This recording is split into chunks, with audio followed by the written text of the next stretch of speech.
If you would, before we do anything else, please join me in the words for the Gata on the opening of the sutra at the bottom of the page there. The Dharma, incomparably profound and infinitely subtle, is rarely encountered, even in hundreds of thousands of millions of ages. Now we see it, hear it, receive and maintain it. May we completely realize the Tathagata's true meaning. Thank you. The calendar got a little screwed up for the month. As some of you know, most of you know, we do first Wednesday of the month, we focus on the scripture, and then second week is kind of a Dharma talk sermon. Third week we do a discussion. Fourth week we do loving kindness practice.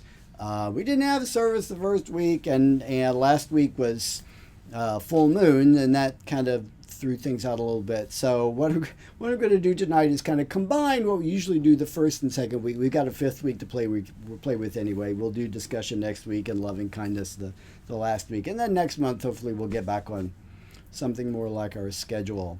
So what I'm going to do is I'm going to read a scripture that's a little bit of a long scripture, and then also do a homily, I guess, short Dharma talk. Let's talk a little bit about that, specifically about the scripture.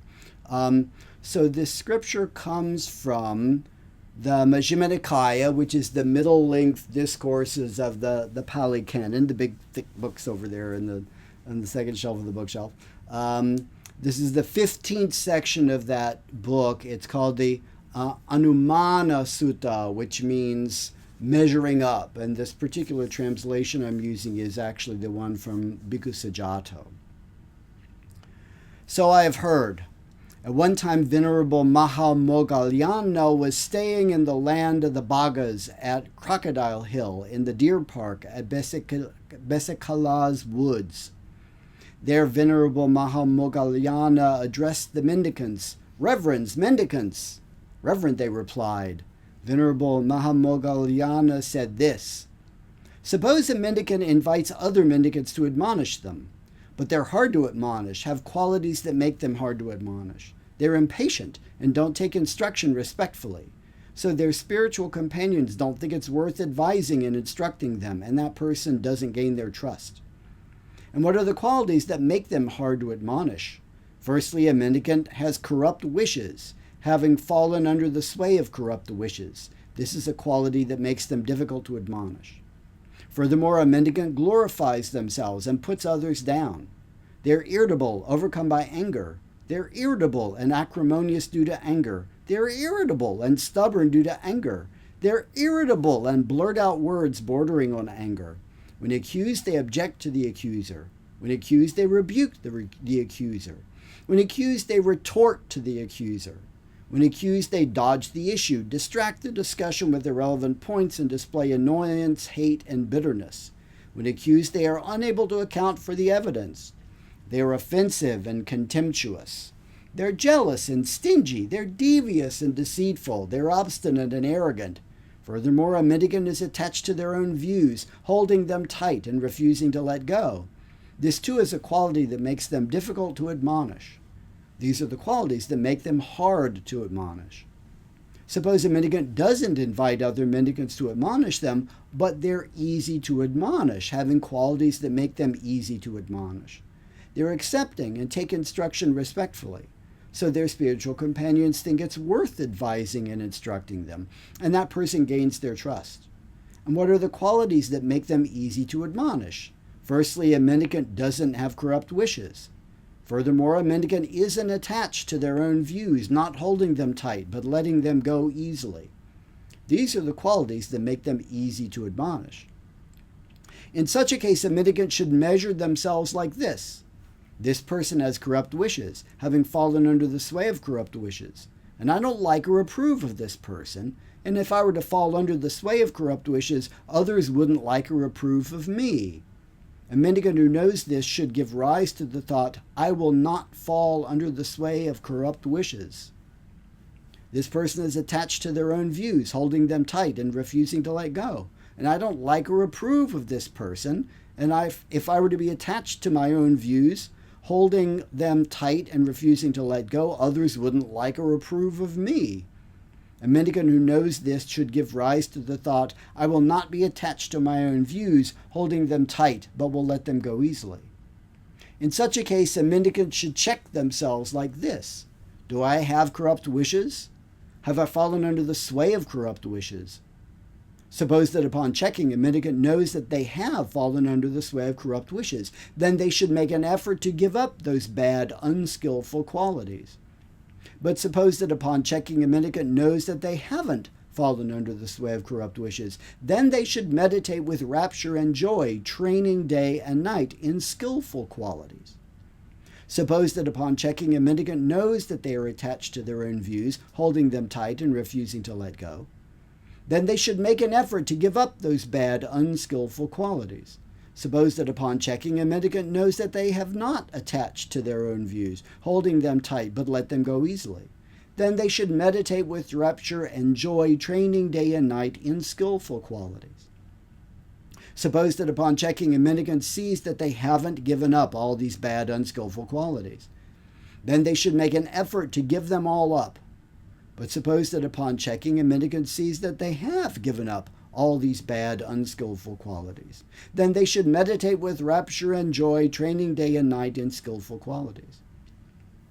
Suppose there was a woman or man who was young, youthful, and fond of adornments, and they check their own reflection in a clean, bright mirror or a clear bowl of water.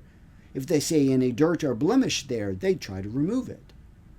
But if they don't see any dirt or blemish there, they're happy, thinking, how fortunate that I'm clean.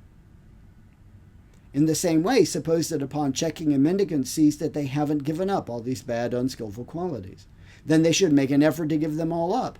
But suppose that upon checking, a mendicant sees that they have given up all these bad, unskillful qualities. Then they should meditate with rapture and joy, training day and night in skillful qualities. This is what Venerable Mahamoggallana said. Satisfied, the mendicants approved of what Venerable Mahamoggallana said. This is the end of the sutra. Now, before we get to the content of that, let's examine the source. The first thing to note about this sutra, and you may have picked up on it already, is that the Buddha himself is not in it. It's not his words. He doesn't appear. He's not even mentioned, right? Doesn't say anything about the Buddha at all. Now, this is not really common. Most texts in the Pali Suttas are teachings from the Buddha, right? It's the story of the Buddha giving the talk. Who is he talking to? And here are the things the Buddha says.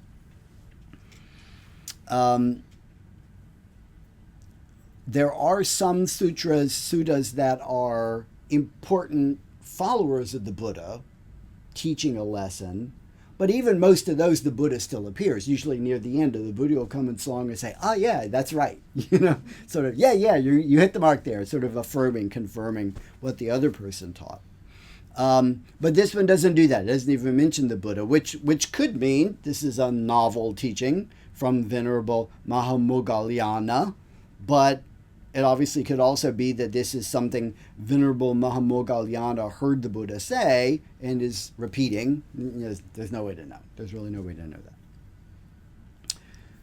Two of the Buddha's earliest disciples and the first attendants that he had were Mahamoggallana and Sariputra, or Shariputra, that's the other way to say his name, whom we mentioned when we recited the Heart Sutra earlier, right? That's presented as being a teaching given to Shariputra from the Bodhisattva of Compassion, Avalokiteshvara. Tradition records some information about these two guys. Their families were friends for generations, the tradition said. They were both born on the same day, the tradition says. It also says that after becoming followers of the Buddha, Mahamoggallana achieved enlightenment in only 1 week of practice. Sariputra, on the other hand, was a slacker. He took 2 weeks. That's what the tradition says. In Theravadan temples in Sri Lanka and Thailand and Cambodia and those southern Asian countries where the Theravadan form of Buddhism is the most common form, you sometimes see a big statue of the Buddha with kind of two little statues on either side. And those two little statues on either side, followers, one of them is always Mahamoggallana. The other one is, sometimes it's Sariputra, sometimes it's Ananda. Ananda was the Buddha's cousin who was his attendant for most of his life, and tradition says heard almost all of his teachings and sort of recited back all the teachings that he heard at the first council, and that's actually where the texts that are in the Pali Suttas come from, most of them. Among the Buddha's male monastic disciples, Mahamoggallana was considered to be the preeminent one in terms of supernatural powers, like being able to hear all sounds anywhere in the universe, or to be able to instantly travel from one place to another at will. If you're interested in learning some more about, I'm going to plug a book here. If you're interested in learning some more about some of these early followers of the Buddha, we do have a book here in the Lending Library from Bhikkhu Bodhi. It's called Great Disciples of the Buddha. And actually, the first two chapters are about Sariputta and Mahamoggallana.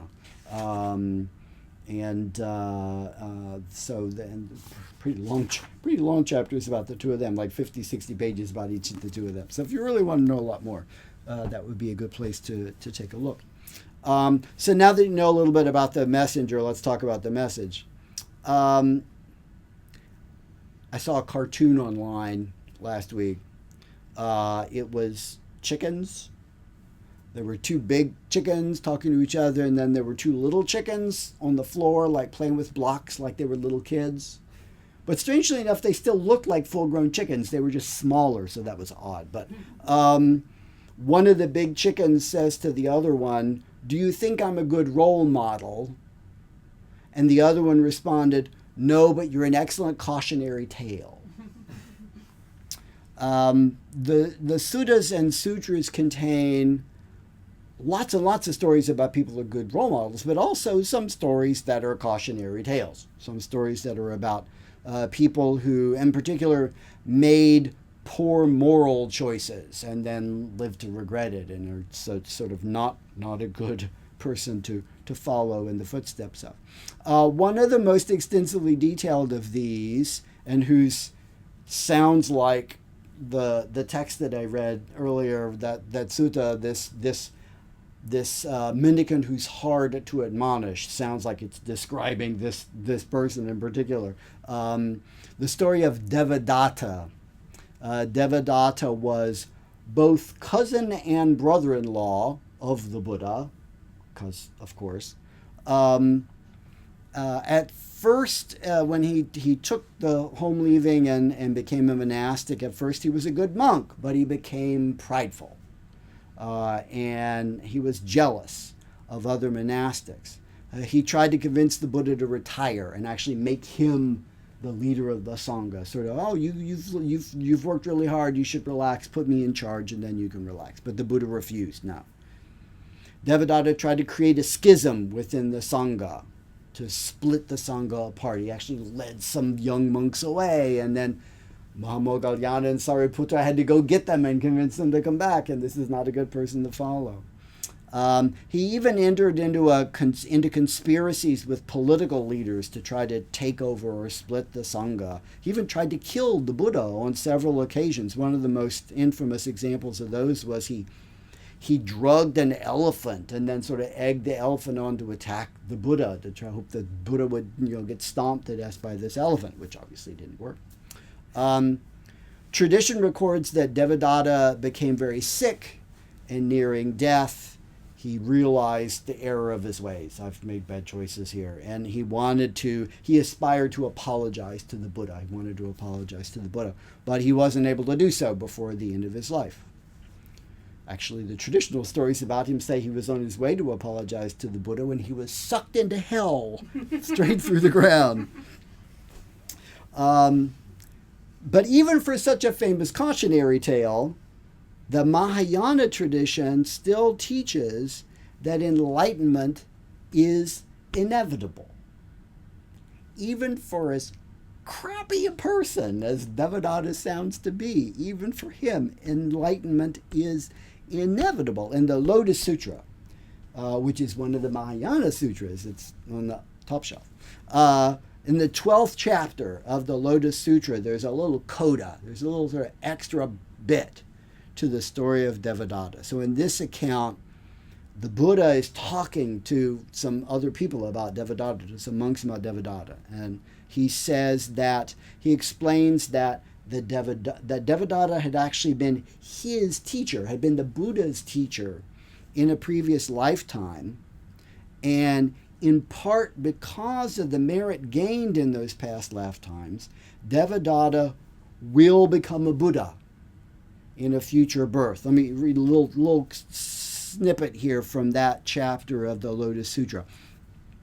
That I have attained impartial proper awakening and saved many of the living is due to my good friend Devadatta. I declare to all four groups, that means laymen, laywomen, monastic men, monastic women. Let me declare to all four groups that after innumerable eons have passed, Devadatta will become a Buddha, whose name will be Heavenly King Tathagata, one worthy of offerings, truly awakened, fully clear in conduct, well gone, understanding the world, unexcelled leader, trainer of men, teacher of heavenly beings and people, Buddha, world-honored one.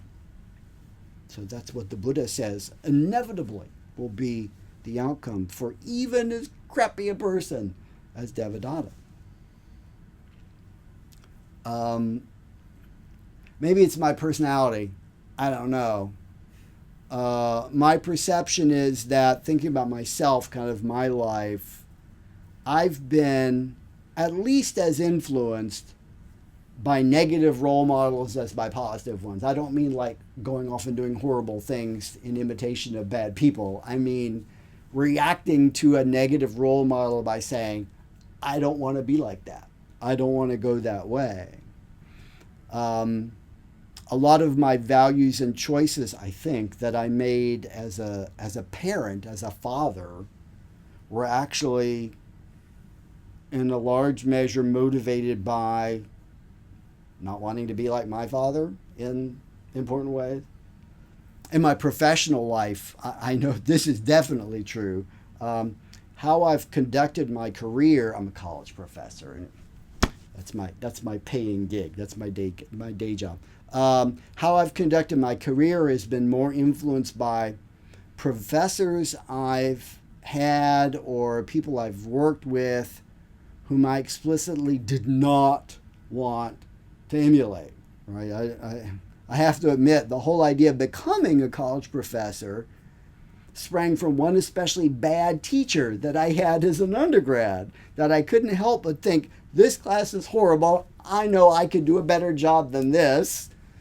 And then I had to kind of prove it to myself. So I know that for me anyway, this is true. Not wanting to follow down that path, not wanting to be like someone that I thought of as being a bad role model, a negative role model, was at least as motivational as kind of positive role models. So while the teachings of Buddhism definitely and explicitly encourage us to surround ourselves with people who are good role models, right? To have friends in the Dharma who support and encourage us to follow the right path of morality and concentration and wisdom. We shouldn't discount the lesson that can be learned from an excellent cautionary tale.